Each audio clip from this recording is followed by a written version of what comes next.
O Saber Direito desta semana é com o professor João Roberto Franco e o curso é sobre recuperação judicial. Nas aulas você aprende todos os passos da recuperação judicial. Tudo isso você vê agora no Saber Direito. Olá, meu nome é João Roberto Ferreira Franco, sou advogado e professor em São Paulo, voltando aqui com mais uma aula sobre recuperação judicial e hoje o tema é petição inicial da recuperação judicial, né? Nós vamos falar sobre como funciona essa petição inicial, como essa petição inicial ela deve ser apresentada em juízo, como que essa petição inicial ela precisa estar montada e quais são os requisitos da petição inicial para que a empresa tenha aí a concessão do pedido de recuperação judicial deferido o seu processamento, né? A recuperação judicial ela tem características próprias, diferentes dos processos comuns, ou seja, a recuperação judicial ela em que pese seguir aí naquilo que não contempla a Lei 11.101 de 2005, a parte processual, subsidiariamente o Código de Processo Civil, porém, a recuperação judicial, quando interposta em juízo, ela tem algumas características que você não vai encontrar no Código de Processo Civil. Portanto, é importante que você siga aí muito bem as exigências da lei, sob pena de você não conseguir aí o deferimento do processamento da recuperação judicial.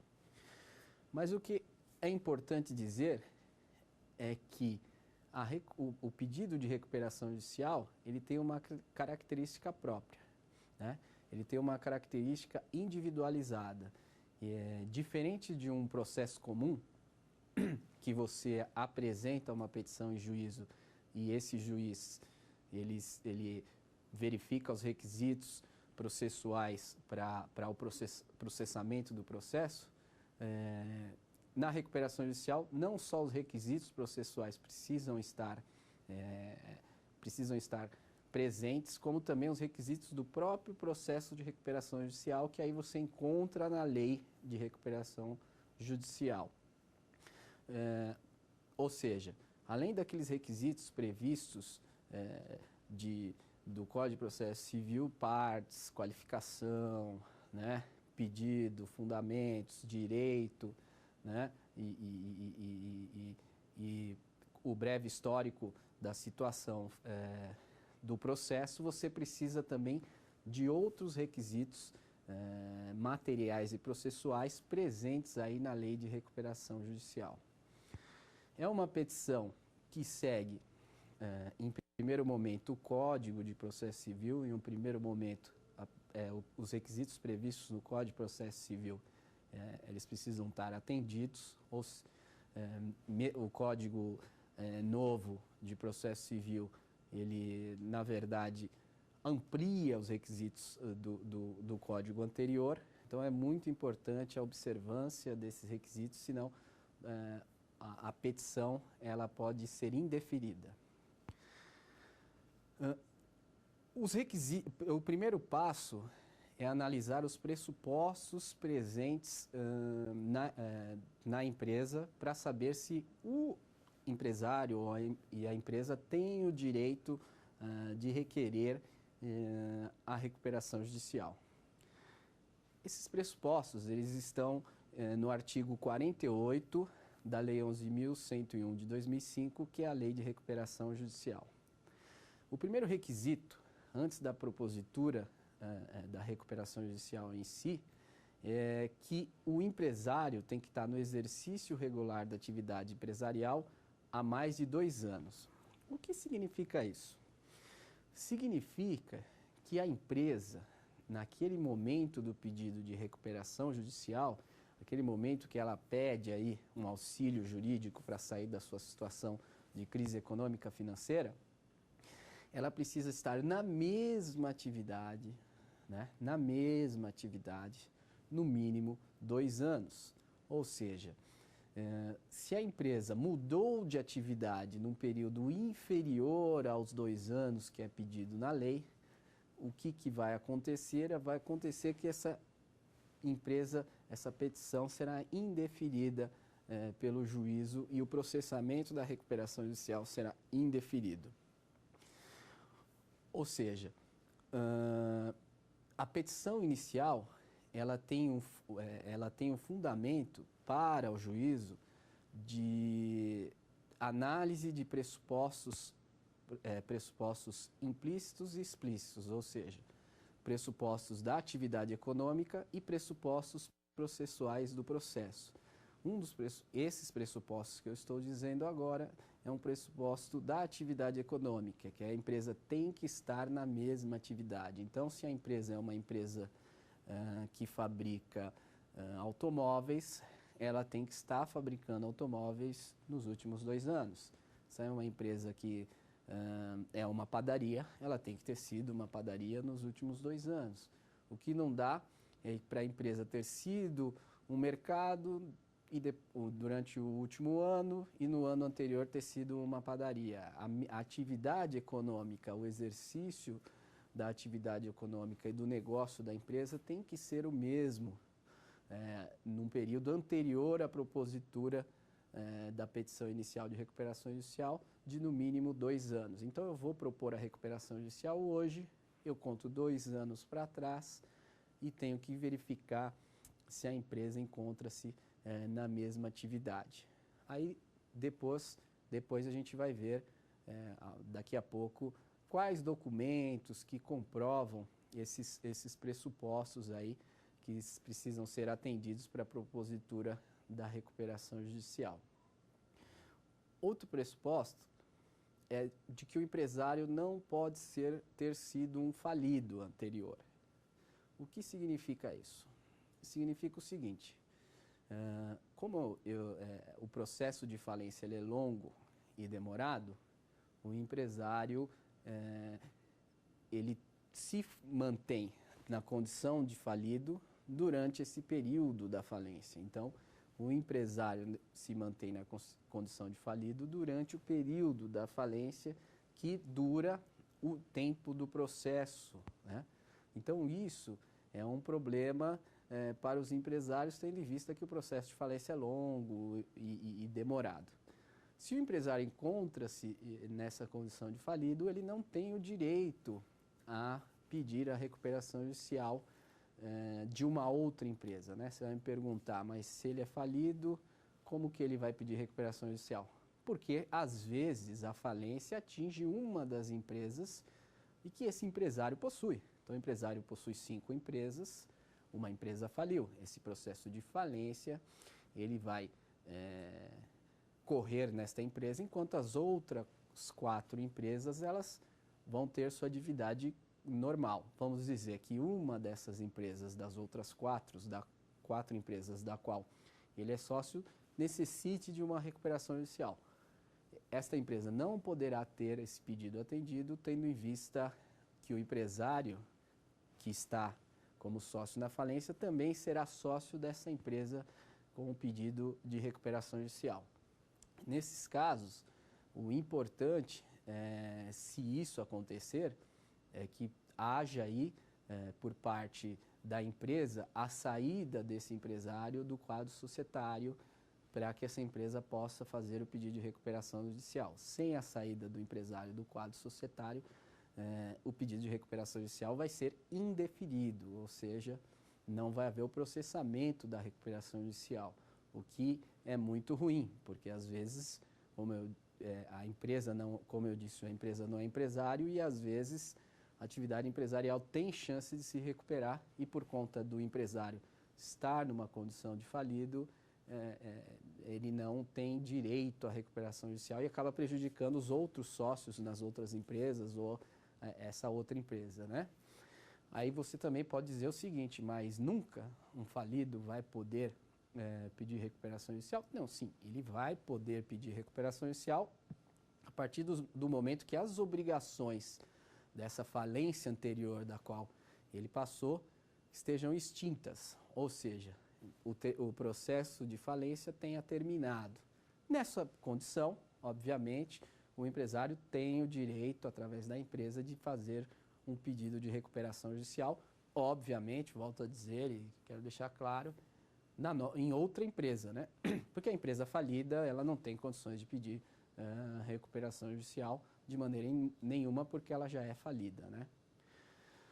Um outro requisito é não ter há menos de 5 anos requerido uma recuperação judicial. Em verdade, a lei não limita a empresa em quantas vezes ela pode pedir a recuperação judicial. Ela limita no tempo e não na quantidade, né? E no caso aqui são 5 anos.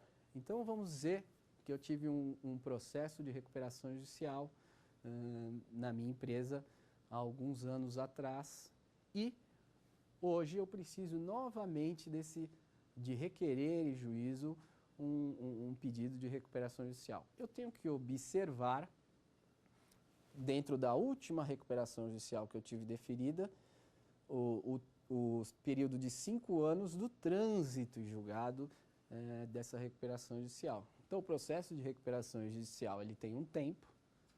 Esse tempo, o empresário e a empresa vão se encontrar em recuperação judicial. A partir do fim desse período, há o trânsito em julgado da recuperação judicial. E aí, dali para frente, não pode-se contar 5 anos para uma nova propositura de uma recuperação judicial. O que não é incomum nos dias de hoje, né? Tendo em vista a grave crise que se encontra o país e as empresas, né? A gente tem observado aí muitas empresas que já passaram por um processo de recuperação judicial, tendo que, de novo, pensar em recuperação judicial.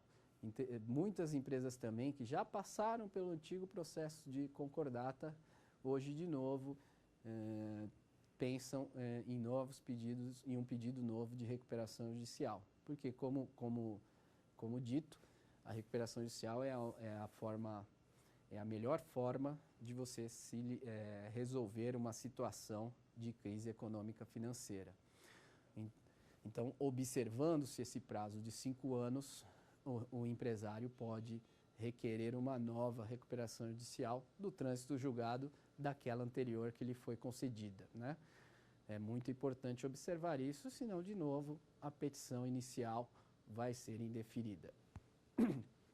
Para os casos de microempresa, empresa de pequeno porte, esse período ele passa para 8 anos, né?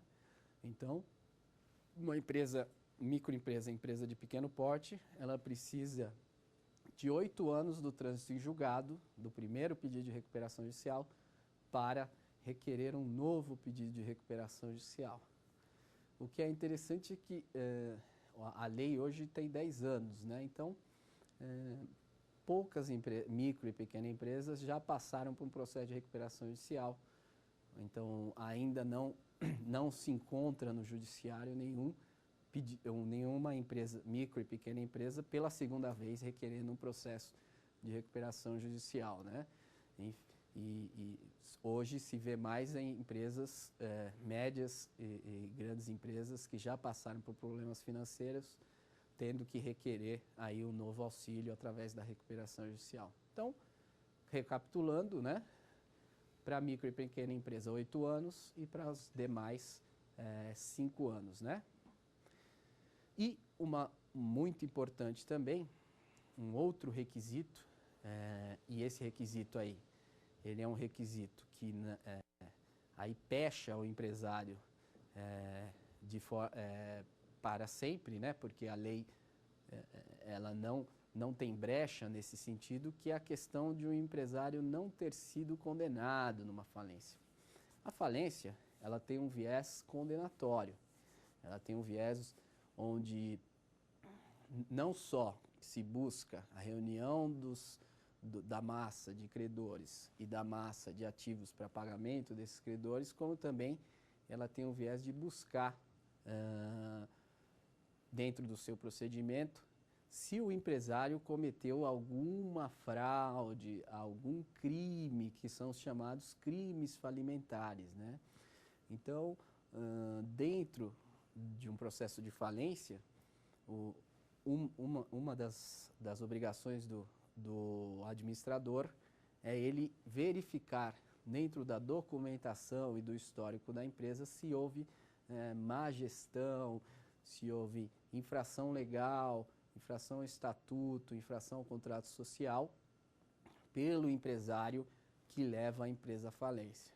Muitas empresas são levadas à falência, por óbvio, aí intencionalmente ou de forma ilegal pelo empresário para que este tenha aí o fechamento da empresa sem a necessidade de pagar os seus credores, porque ele já retirou capital dessa empresa, enfim, manobras aí ilegais com um viés de prejudicar credores. Então, isto, dentro do processo de recuperação, dentro do processo de falência, gera o que a gente chama de crime falimentar. E o crime falimentar, por óbvio, ele é o empresário tem uma pena sobre esse crime falimentar e ele é condenado. Se isto ocorrer, ele não terá mais direito à recuperação judicial. Por quê? Porque a recuperação judicial é para recuperar a empresa, e quando a empresa tem dentro do seu quadro um administrador ou um sócio que já cometeu um crime, a lei entende que esse camarada ele não tem o direito à recuperação judicial porque o seu histórico não é positivo e com certeza para ele a recuperação judicial como empresário não serve. Bem, nós temos mais uma pergunta e nós vamos chamar agora. O que acontece se faltar algum documento necessário? Muito boa essa pergunta. Se faltar um documento, hoje, tendo em vista aí o princípio da função social da empresa, que é aquele princípio que a empresa traz benefícios sociais, traz benefícios para a comunidade, a preservação da empresa é muito importante para isso. Então, o judiciário, de uma maneira, ele vem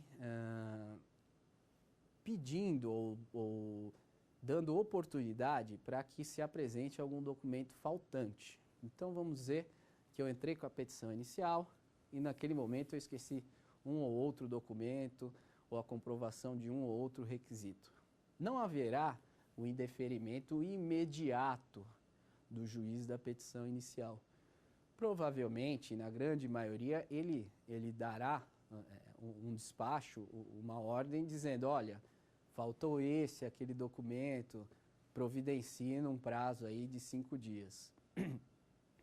Dito isso, cabe à empresa, o empresário, através do seu advogado, apresentar esse documento. Vamos dizer que não consiga se apresentar esse documento, não vem esse documento para o processo.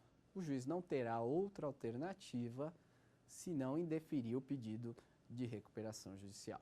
Falamos um pouco aqui dos pressupostos para o pedido de recuperação judicial, para a petição inicial de recuperação judicial, e agora nós vamos entrar aí nas exigências documentais para a propositura de recuperação judicial. Então, os requisitos e os pressupostos que eu falei agora há pouco, eles serão comprovados por essa série de documentos que serão apresentados em juízo, para que o juiz, de posse desses documentos e com auxílio aí do administrador judicial, possa analisar sobre o pedido, sobre a petição inicial de recuperação judicial. Esses documentos compõem uma série de exigências legais indispensáveis para a propositura da petição de recuperação judicial. Sem esses documentos, como eu falei agora, haverá o indeferimento do processamento da recuperação judicial. O artigo 51 da Lei 11.101 de 2005 é quem traz aí os requisitos para a propositura da recuperação judicial. O primeiro requisito, é a exposição das causas da crise econômica e financeira. O que é isso? Na petição inicial, depois que você fizer o endereçamento, a qualificação e nominar o processo, o que você está requerendo, no caso, recuperação judicial, você precisa contar a história da empresa, você precisa contar o histórico daquela empresa. E não basta 2 ou 3 linhas sobre esse tema. É muito importante que você demonstre nesse histórico a função social da empresa. É através desse histórico que você vai contar para o juiz e para o administrador judicial que eles vão poder analisar e ver o impacto que essa empresa tem na comunidade, na sociedade. Então você vai colher informações junto à empresa, vai colher informações junto ao empresário do histórico daquela empresa. Quando que ela nasceu, né? Quais produtos que ela trabalha, quantas pessoas ela emprega, né? Qual foi o principal motivo que levou à crise. Então, você tem N disposições que você precisa inserir na sua história. Então, você começa lá que a empresa foi fundada em 1980, que ela sempre trabalhou com materiais de construção, por exemplo, que ela emprega 100 pessoas, que ela desenvolve essa atividade da maneira XYZ, que ela tem uma sede, que ela tem uma filial, que ela importa, que ela exporta, que ela paga tributos, que ela é importante para a comunidade porque ela tem isso ou aquilo, desenvolvimento cultural, social, ela participa dessa ou aquela atividade junto à comunidade, qual o retorno que essa empresa tem para aquele local, para aquela sociedade, qual é a arrecadação dessa empresa nos últimos anos, o que aconteceu para que essa empresa, qual foi o problema maior para que essa empresa tenha chegado numa situação de crise. Então você tem que explicar detalhadamente toda essa situação. Não é incomum as pessoas, os advogados e as empresas juntarem na petição inicial folders da empresa, material publicitário, sites e tudo que mostra a cara da empresa, mostra o que é a empresa dentro daquela sociedade. Você, com isso, demonstra ao juiz que essa empresa tem uma função social, que ela faz uma função social, que ela desenvolve a função social naquele local onde está instalado, né? E que o juiz, com base nisso, tem que atender o outro princípio, que é o princípio da preservação da empresa. Quando a empresa desenvolve uma função social comprovada, uma função social clara e objetiva, ela atende o princípio da preservação da empresa, que é o quê? Que é, se a empresa tem importância para essa sociedade, ela precisa ser preservada. Na aula anterior eu falei que a recuperação judicial é para a empresa e não para o empresário. E é agora que você enxerga essa característica, né? Através desse princípio master, que vamos chamar assim da função social, e esse subprincípio, que é o princípio da preservação da empresa. Então, a empresa, atendendo a sua função social, tem o direito a ser preservada, tem o direito a preservar esse desenvolvimento que ela tem social. E o juiz, analisando esse contexto, é aí que ele analisa esse contexto, com a ajuda do administrador judicial, e ele determina, bom, esta empresa realmente precisa ser preservada porque ela é importante para a comunidade aqui, para essa sociedade. Fora isso, você precisa demonstrar as causas, né? As causas que levaram ao problema financeiro. Por exemplo, passivos que a empresa tem, que os seus clientes, né, têm com a empresa. Um exemplo claro é, vamos dizer, eu tinha um grande cliente que parou de me pagar né? Então isso afetou o meu caixa e eu deixei de receber dos meus clientes e isso afetou o meu caixa. Eu não tive mais condições de pagar as minhas contas. Crise econômica hoje muito comum, muito presente na vida de todos os brasileiros, né? Então, uma crise econômica do país, isso também são motivos que levam a empresa a um pedido de recuperação judicial. Alta do dólar também são motivos que levam a empresa à recuperação judicial. Imagine uma empresa que trabalha com importação, ela tem no seu planejamento trabalhar com uma moeda 2,50 e de repente da noite para o dia a moeda vai para R$ 3, R$ 4, como a gente viu. É interessante dizer que do ano passado para cá, a crise foi tão severa que a queda dentro das empresas não foi uma queda que estava fácil de ser planejada. Você pode dizer o seguinte, mas você não planejou que o seu faturamento ia cair, etc. Não, porque se você analisar economicamente o contexto de N ramos de negócios, você pode observar que todo mundo teve quedas de 40% no seu faturamento. E uma queda de 40% no seu faturamento não dá para segurar, é uma queda que você não tem como mensurar, você não tem como medir. Ninguém imagina que vai faturar menos 40%, porque quem imagina isto é porque está imaginando diminuir a sua empresa, está imaginando fechar parte da sua empresa. Numa situação normal de mercado, você trabalha com quedas, mas você não trabalha com quedas exponenciais, como nesse caso vem acontecendo. Então isso não é um motivo claríssimo na atual situação de que uma das causas para as empresas estarem em crise é a crise maior, a crise econômica.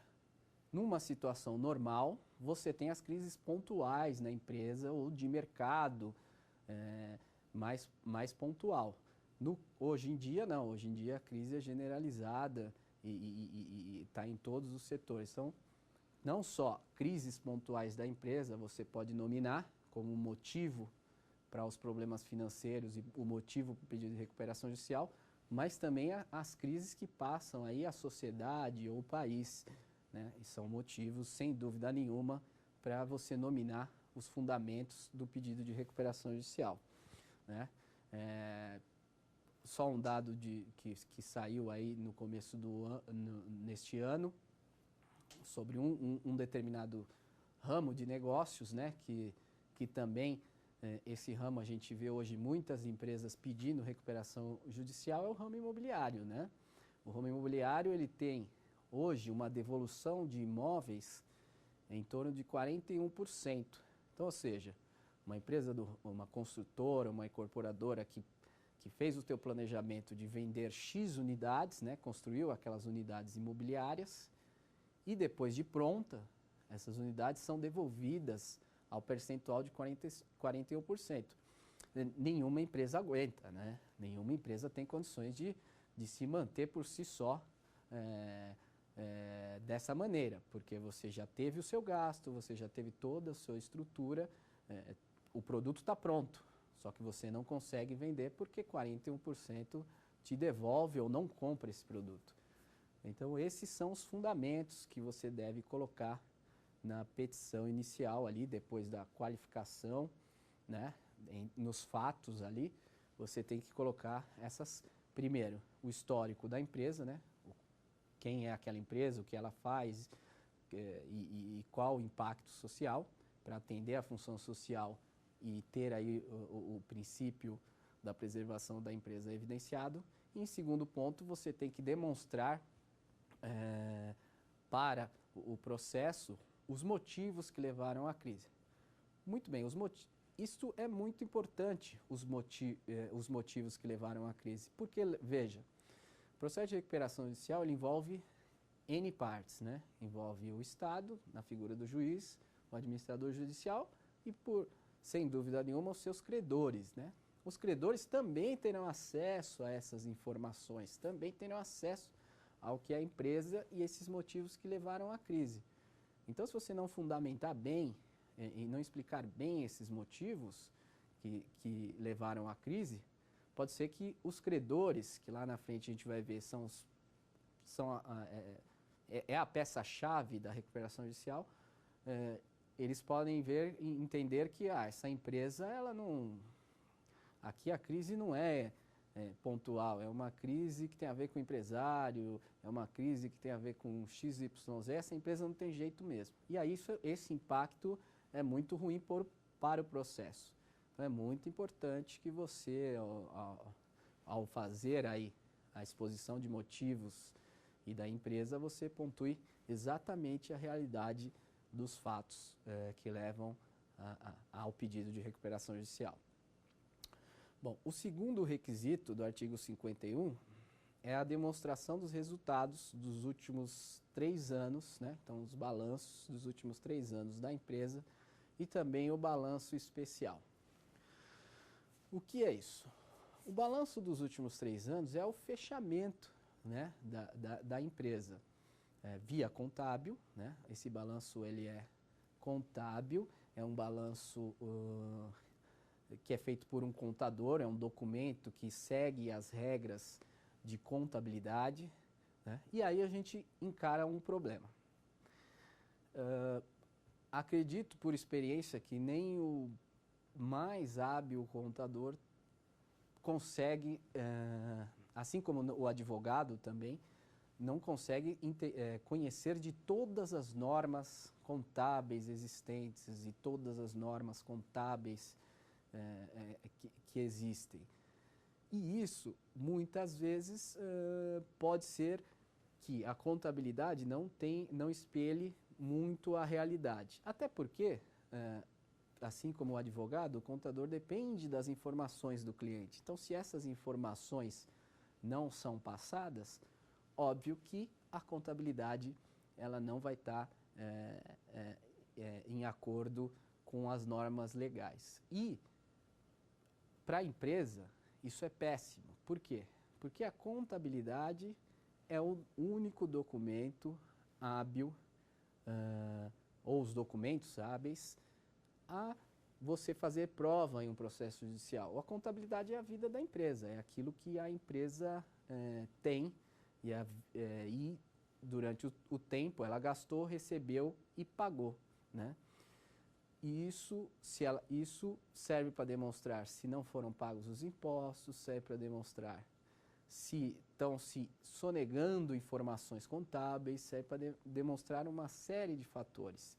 E geralmente esse é um grande problema na prática aí, do pedido de recuperação judicial, é você conseguir ter a contabilidade de forma perfeita, de forma correta. Muitas vezes é preciso refazer toda a contabilidade da empresa para apresentar em juízo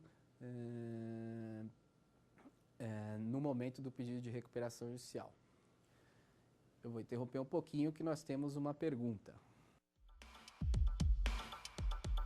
Por que suspendem os créditos em face dos avalistas ou fiadores da empresa? Isso é uma coisa muito frequente dentro do processo de recuperação judicial. Quando você faz a petição inicial, há a suspensão dos créditos em face da empresa e em face dos sócios, né, aqueles que estão e administradores, pelo contrato social ou pelo estatuto. Essa suspensão ela é temporária e vai até o momento da assembleia de credores. E, por óbvio, todo empresário que busca um banco ou que busca um empréstimo através da empresa, né, veja-se, como eu falei na outra aula, pessoa jurídica diversa do empresário. Você vai ao banco e pede um empréstimo em nome da empresa. Porém, os bancos e as instituições aí de crédito, elas normalmente e sempre exigem uma garantia pessoal dos sócios ou dos administradores. Essa garantia, via contratual, ela pode ser um aval, uma fiança, né? E o que acontece? Como a recuperação judicial é para a empresa e não para o empresário, no momento que há a aprovação do plano de recuperação judicial, essa suspensão temporária dos créditos em face dos avalistas e da empresa, ela deixa de existir. Para a empresa, porque a empresa renegociou suas dívidas, e para o empresário, porque a recuperação judicial não atinge o empresário. E isso causa muitos transtornos para o empresário. Então é importante que no momento que você vá propor o seu plano de recuperação judicial, o judiciário entende que você deve inserir aí um pedido para que também os benefícios da repactuação das dívidas na forma que foi feito com a empresa sejam dados ao empresário. Senão, ele continua respondendo após a aprovação do plano por esses débitos na sua pessoa. Bom, retomando aqui, nós estamos falando aí da documentação contábil. A documentação contábil, como eu tinha dito, ela é muito importante. Ela é composta pelos últimos 3 balanços e ela é composta pelo balanço especial.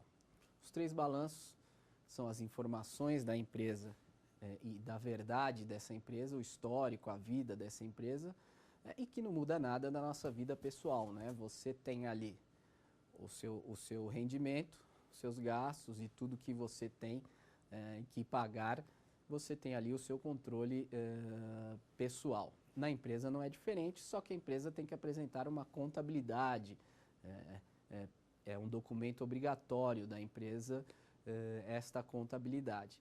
E essa contabilidade tem os seus registros, tem a sua forma de apresentação, tem a sua forma de ser inserida as informações nos órgãos públicos como município, estado e União Federal, no sentido de você apresentar suas obrigações contábeis, acessórias, etc., como declaração de imposto de renda, é uma obrigação que a empresa tem de apresentar, e outras declarações aí mensais e anuais que a empresa tem que fazer.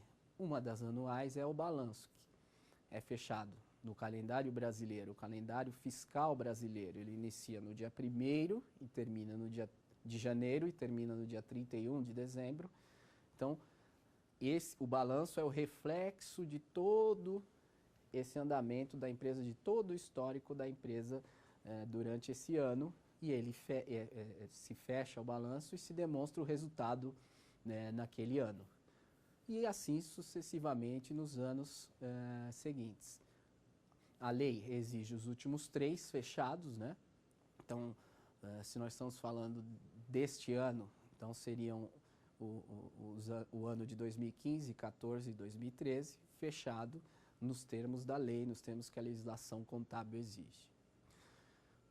Junto com esses balanços dos últimos 3 anos, você tem que apresentar o balanço especial. O balanço especial é aquele que não é o balanço anual, vamos dizer assim, oficial, que inicia em 1º de janeiro e termina em 31 de dezembro. O balanço especial é aquele que compreende a data mais próxima da propositura da recuperação judicial. Então, se você vai propor uma recuperação judicial em um determinado mês, o balanço especial vai até o último dia do mês anterior, né? Então, as informações do dia 1º de janeiro até o mês anterior à propositura da recuperação judicial, elas devem estar já feitas no que a gente chama de um balanço especial. É especial porque ele é fora daquele período do ano fiscal, que vai de 1º de janeiro a 31 de dezembro, né? Isso também precisa estar em ordem, precisa estar tudo contabilizado, as dívidas, os recebimentos e todo aquele histórico da empresa. Inclusive, o que é importante dizer, o que muitas vezes não acontece devido à correria do empresário, às vezes ele coloca dinheiro na empresa, empresta dinheiro para a empresa, faz aportes e esquece de informar a contabilidade, enfim. Ele precisa inserir essas informações também, porque ele também é um credor da empresa. Volto a dizer, pessoa jurídica diferente da pessoa física do empresário. Então, se a empresa deve para o empresário também é um credor dessa empresa, né? Ok? O outro documento muito importante que deve ser inserido aí junto com a sua petição de recuperação judicial é o relatório gerencial e o seu fluxo de caixa, ou seja, o que é o relatório gerencial? O relatório gerencial é aquele relatório que todo empresário tem, que toda empresa tem, da situação da empresa, dia a dia, o que está acontecendo, qual o valor da folha, o que eu preciso comprar de matéria-prima, o que eu preciso vender para ter um equilíbrio das minhas contas, né? O que está faltando, quais as contas estão em atraso. É o relatório aí que é diferente dos documentos contábeis, porque é um relatório que eu mudo, altero, faço todos os dias, né? E que depois serve de base aí para a contabilidade. É um documento que está ali no dia a dia, é um documento que eu, empresário, comando a minha empresa com ele.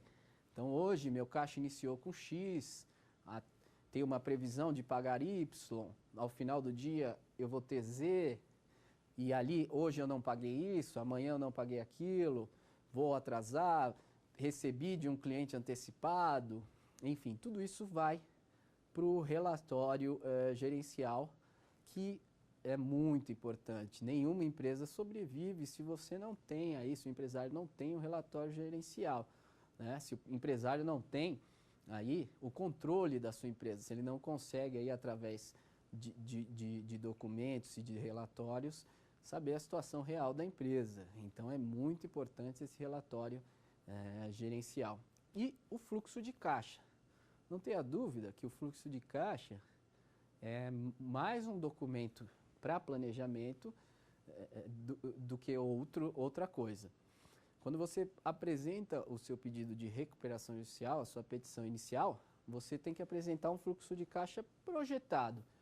Normalmente, você projeta esse fluxo de caixa 6, 8, 12 meses, né? Você projeta esse fluxo de caixa de 6 a 12 meses, 8, se for o caso. Por quê? Porque é o período que a recuperação judicial vai correr até a Assembleia de Credores, né? E é nesse período que você precisa estar preparado, a empresa precisa estar preparada para passar por esse período. É um período complicado, onde a gente já falou aqui que a empresa não vai ter crédito, é um período que os fornecedores olham você assim com um olhar desconfiado, é um período em que os bancos fecham as portas. Então é muito importante esse fluxo de caixa projetado, onde você vai inserir os seus recebimentos como empresa, aquilo que a empresa tem a receber nesse período, aquilo que o custo dessa empresa durante esse período, né? Quanto que a empresa me custa, o que é uma dificuldade imensa hoje em dia para os empresários. Poucas empresas, elas têm condição, você chega numa empresa, poucas empresas você pode falar assim, quanto custa a sua empresa? O que você precisa para manter isso aqui aberto? Quanto custa o teu produto? Quanto custa isso? É muito difícil. E aí a importância de mais uma vez, de um advogado que tem aí não só conhecimentos jurídicos, mas conhecimento de outras áreas para auxiliar o empresário nessa situação onde ele tem que redefinir os seus custos. E é um documento muito importante também, que é a partir dele que você põe um deadline, né? Você fala, bom, eu tinha uma projeção até a data da recuperação. Como a recuperação vai me suspender as minhas dívidas, daqui para frente eu tenho que apresentar um novo fluxo de caixa, né?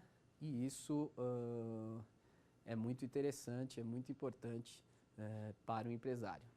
Temos mais uma pergunta aqui. A empresa perderá o bem em alienação fiduciária, mesmo se for essencial para a atividade produtiva? A lei de recuperação judicial, ela excluiu, por uma pressão dos bancos, as alienações fiduciárias. O que é uma alienação fiduciária? É aquele crédito que o bem responde pelo crédito, ou seja, se você não pagar, o credor fica com o bem, porque na verdade este bem não é de sua propriedade, né? A propriedade é do credor, que é como se for, lhe cede aí esse bem para você utilizar até que você o pague, e aí você terá a propriedade plena desse bem. Muitas vezes, e na maioria, esse bem é o parque industrial, é uma máquina que sem ela a empresa deixa de operar, entre outros. Nesse sentido, a jurisprudência vem entendendo que se o bem for essencial para a atividade produtiva, ou seja, se a retirada daquele bem da empresa fizer com que a empresa não tenha mais atividade, então está prejudicado não só a empresa, como a própria finalidade da recuperação judicial. Então, hoje, comprovando-se a real necessidade daquele bem para atividade produtiva, mesmo sendo alienação fiduciária, esse bem não é retirado do poder da empresa em recuperação judicial, mesmo a lei dizendo que está excluído da recuperação judicial esse tipo de contrato. Retomando aqui, uma outra exigência legal é da relação nominal de credores. Isso também às vezes traz muita confusão dentro da empresa. Você precisa nominar por classes, né? Então você tem 3 classes. Você tem a primeira classe, que é dos trabalhadores, a segunda classe, que é dos credores com garantia real, e a terceira classe, que é dos credores quirografários. Trabalhadores, muito simples, todos os créditos de origem da legislação trabalhista. Classe dos credores com garantia real são classes, é uma classe onde a dívida tem um bem como garantia, que não é alienação fiduciária, onde a propriedade é do credor, né?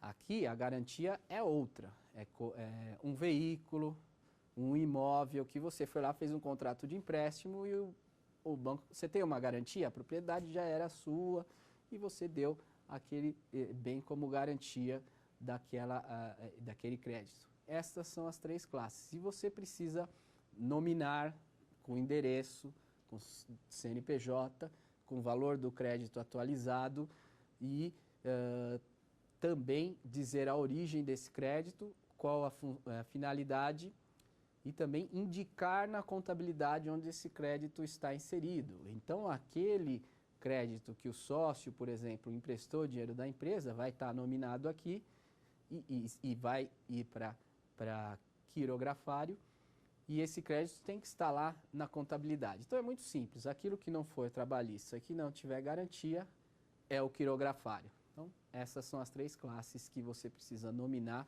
e apresentar esse relatório no processo, na petição inicial de recuperação judicial.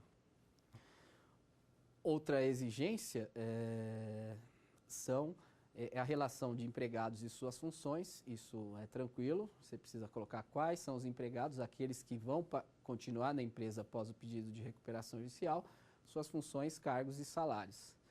A certidão da junta comercial, né, porque só pode pedir recuperação judicial em empresas, né, empresas que têm atividade empresarial, que tenham registro na junta comercial. As demais atividades têm legislação própria.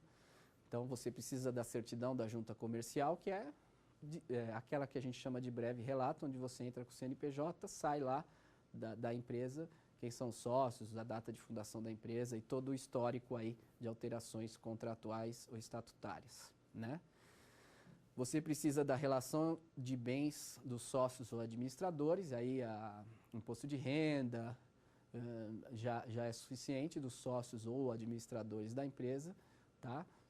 Você precisa também dos extratos atualizados da empresa, extratos bancários, então você vai precisar pegar todas as contas correntes da empresa e apresentar esses extratos junto da petição de recuperação judicial com uma data próxima ao pedido, para que ali tenha o saldo das contas, e também as certidões de processos, em que a empresa está, porque o deferimento da recuperação judicial limpa o nome da empresa, vamos dizer assim, estão suspensos os protestos, porque se estão suspensas as dívidas, obviamente os apontamentos negativos também estão suspensos. Você vai precisar apresentar a relação assinada pelo devedor e pelo advogado dos processos judiciais, que também serão suspensos até à Assembleia de Credores.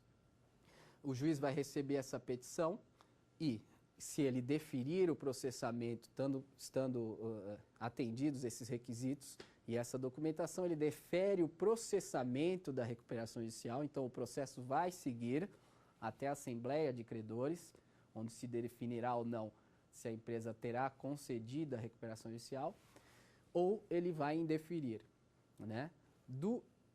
De um ou de outro, o recurso cabível ao agravo. Se o juiz deferir o processamento, a primeira ordem, ele vai nomear o administrador judicial, ele vai suspender as ações e execuções contra o devedor, né? E os protestos e os apontamentos, e vai requerer que a empresa apresente mensalmente o resultado da empresa pós pedido de recuperação judicial e, obviamente, vai comunicar os órgãos e o Ministério Público e publicar o edital de que aquela empresa encontra-se deferido o pedido de recuperação judicial.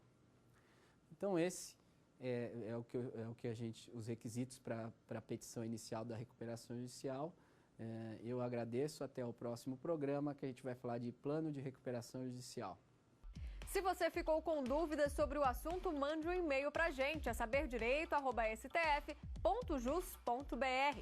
Você também pode estudar pela internet, acessando o site da TV Justiça, tvjustiça.jus.br.